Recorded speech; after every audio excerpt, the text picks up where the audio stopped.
O dia 7 de abril de 2011 marcou terrivelmente a história brasileira. Sem levantar suspeitas, o Wellington Menezes de Oliveira chegou à Escola Municipal Tasso da Silveira, em Realengo, na zona oeste do Rio de Janeiro. O rapaz de 23 anos, ex-aluno da escola, passou pela portaria alegando que faria uma palestra na instituição. Munido com 2 revólveres calibre 38, o jovem deixou mais de 30 feridos e 10 mortos.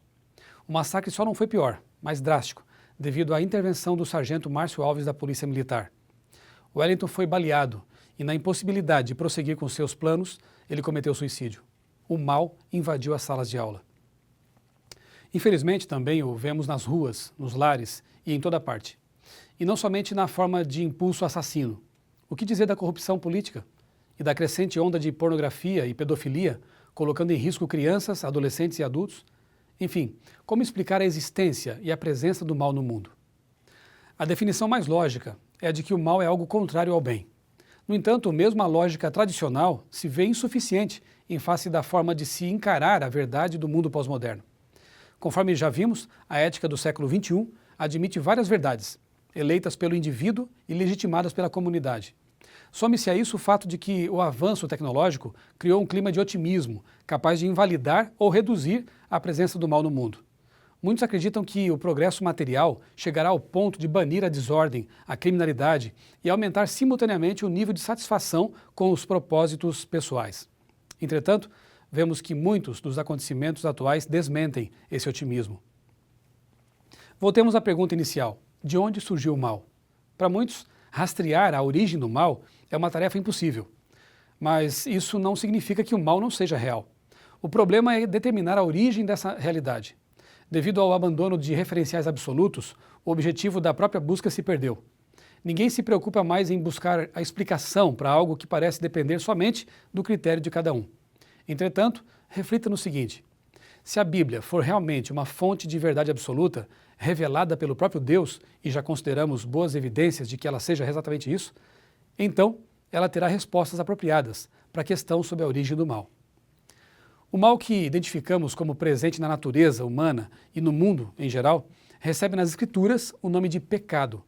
Deus não é responsável pelo pecado, pois, embora ele haja de forma incompreensível, sempre mantém sua justiça. Tampouco se pode dizer que o Senhor cria o mal que nos assedia. A responsabilidade pela entrada do pecado no planeta pertence à humanidade, jamais a Deus. O fato é que, se Deus criou o ser humano em seu estado atual, então ele é cruel e não há solução qualitativa, ou seja, fica estabelecido o pessimismo.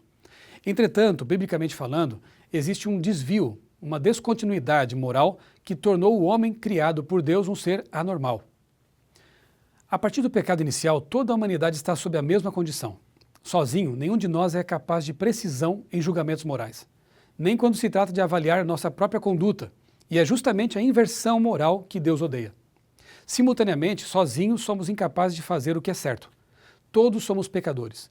Não há paz para o ímpio, aquele que permanece conscientemente na prática de atos pecaminosos.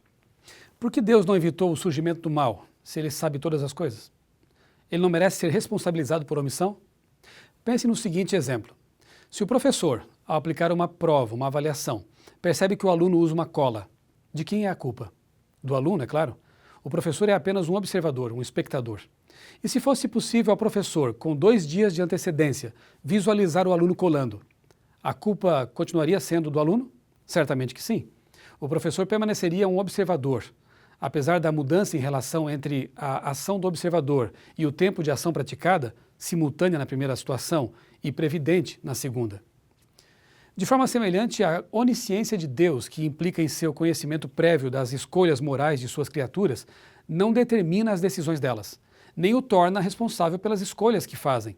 Entretanto, Deus não é um observador desinteressado, impassível. Ele age para nos atrair a si, sabendo que precisamos dele para vencer o mal. Ainda assim, Deus nos dá liberdade de escolha. Em muitos casos, nem quando Deus nos avisa antecipadamente de algo, deixamos de cometer essa ação. A rejeição sofrida por Cristo é um bom exemplo desse fato. Ela ocorreu mesmo depois da advertência feita pelo profeta Isaías, no capítulo 53 de seu livro. E por que Deus nos criou como seres morais livres, sabendo que essa liberdade conduziria ao fracasso da vontade? Porque, sendo a natureza divina amorável, é próprio dela correr riscos. Afinal, Que amor é o amor, até nos relacionamentos humanos imperfeitos, se não fornece liberdade ao objeto de afeição? Essa liberdade se traduz por imensos riscos, entre os quais rejeição, incompreensão e falta de reciprocidade. E por que Deus, sendo poderoso, não elimina o mal de uma vez? Tendo em vista que o pecado compreende um problema da mais alta complexidade, exigiu de Deus iniciativa para colocar em funcionamento um plano igualmente complexo. Deus não somente resolverá o problema do pecado, como já tem se empenhado em cada batalha contra o mal, durante as etapas de execução do seu plano. Nossa parte consiste em aceitar a salvação que Deus oferece generosamente. Note o que disse Michael Horton. A maior evidência de nossa natureza pecaminosa talvez não seja encontrada em horríveis atos de imoralidade, violência ou omissão egoísta, mas no fato de que, mesmo quando Deus nos oferece trajes nupciais de justiça perfeita, nós persistimos em nossa justificação. Mas será que compensa aceitar a justiça de Cristo? Esse será o tema do nosso próximo estudo. Até lá!